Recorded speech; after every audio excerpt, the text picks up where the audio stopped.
नमस्कार दोस्तों, आप सुन रहे हैं श्री शिव महापुराण कथा। श्री गणेशाय नमः।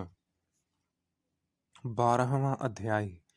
स्कंद जी बोले, हे महाभाग मुनीश्वर वामदेव। संन्यास की विधि का वर्णन। स्कंद जी बोले, हे महाभाग मुनीश्वर वामदेव, तुम धन्य हो। तुम बड़े ही शिव भक्त और शिव ज्ञान वालों में श्रेष्ठ हो। तुमको त्रिलोकी में कुछ भी अविदित नहीं है, फिर भी लोक कल्याण की दृष्टि से मैं कहता हूँ। प्रणव ही साक्षात महेश्वर हैं, यद्यपि वही देव सगुण निर्गुण और ब्रह्म, इन तीनों को प्रकट करने वाले और परम देव हैं। प्रणव का अर्थ तो साक्षात शिवजी ने ही किया है और श्रुति स्मृति शास्त्र पुराण और आगमों ने भी किया है, जिसमें मन वाणी का कोई गम नहीं है और जिसे पाकर विद्वान कभी भयभीत नहीं होता।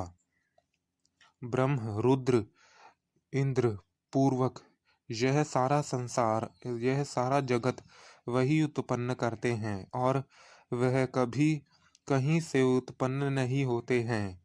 वही सब देवाधिदेव सनातन निष्कल और ज्ञान क्रिया के स्वभाव वाले और परमात्मा भी कहे जाते हैं। वही देव पंचक और काल पंचक भी हैं। सघ्यपाद तन्मूर्ति साक्षात संपूर्ण निष्कल और मूर्ति, वह 6 प्रकार का शरीर। नमस्कार दोस्तों, आप सुन रहे हैं श्री शिव महापुराण कथा संन्यास विधि भाग 2। ब्रह्म रुद्र इंद्र पूर्वक यह सारा जगत वही उत्पन्न करते हैं और वह कभी कहीं से उत्पन्न नहीं होते हैं। वही सब देवाधिदेव सनातन निष्कल और ज्ञान क्रिया के स्वभाव वाले और परमात्मा भी कहे जाते हैं। वही देव पंचक और कला पंचक भी हैं। सघ्यपाद तन्मूर्ति साक्षात संपूर्ण निष्कल और मूर्ति, वे यह 6 प्रकार का शरीर धारण करने वाले हैं। शब्द की शक्तियों से भी वह स्फुरित होते हृदयों में विराजमान रहते अपनी मनोन्मयी शक्तियों से वाम भाग में विभूषित हैं। मनवादी से जिनसे 6 प्रकार के अर्थ मंत्रों द्वारा आते हैं, जो उपन्यास मार्गी समष्टि व्यष्टि भाव वाले प्रणवात्मक अर्थ वाले हैं, उनके अर्थ को कहता हूँ, सुनो। पहले उपदेश का क्रम कहता हूँ। हे महाराज, लोक में 4 वर्ण विख्यात हैं।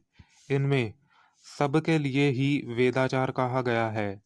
शेष सबके लिए सब वर्ण अपने ही आश्रम में रत रहें। इन्हें तो श्रुति स्मृति के धर्म का ही अनुष्ठान करना चाहिए, अन्य नहीं। तब श्रुति स्मृति आदि जैसा कहते हैं, उसी के अनुसार वर्णाश्रम धर्म से अपने आचारों द्वारा परमेश्वर की पूजा करे, जिसके की करने से कितने ही मुनि श्रेष्ठ